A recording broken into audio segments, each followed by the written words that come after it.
Covering an area of 20,000 square kilometers, the Kruger National Park is one of the biggest parks in Africa.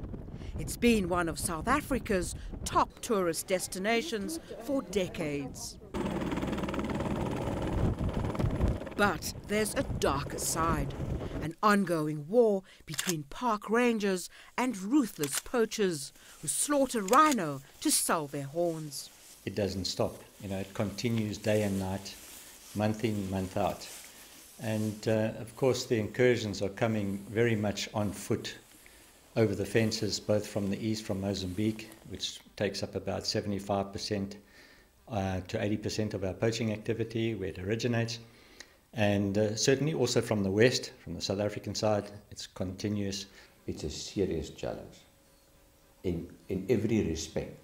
The fact that we are the guardian of many animals, thousands, the fact that we have the 20,000 square kilometers, 1,000-kilometer boundary, a 350-kilometer boundary with Mozambique, from where more than 3/4 of the poaching occur, and then driven by supply and demand, you have international syndicates working this. This is a low-risk, high-return crime, and we're paying the price for it.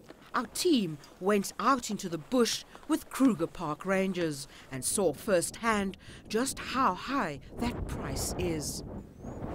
After hiking through dense bush in the Kruger National Park, we came across this rhino carcass in this dry riverbed. Experts think it was killed about 3 or 4 days ago.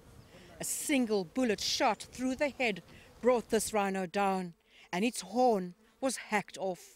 According to the Global Initiative Against Transnational Organized Crime, rhino horn fetches around $65,000 a kilo, making it more valuable than gold.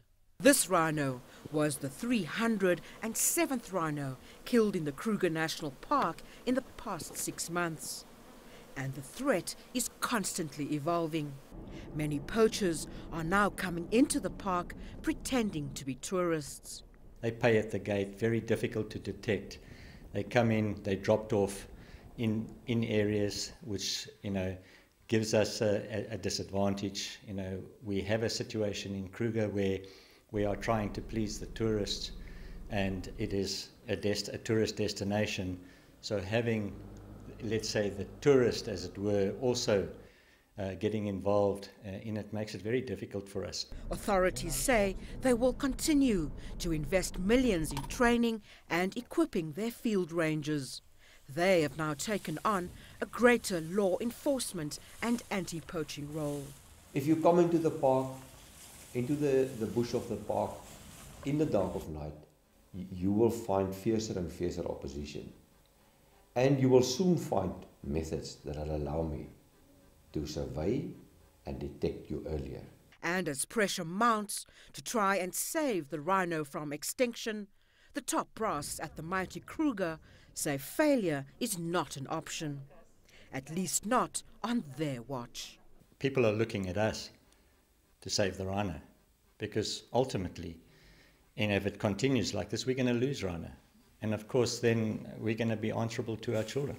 Rene, Carme, CCTV, Skukuza in the Kruger National Park.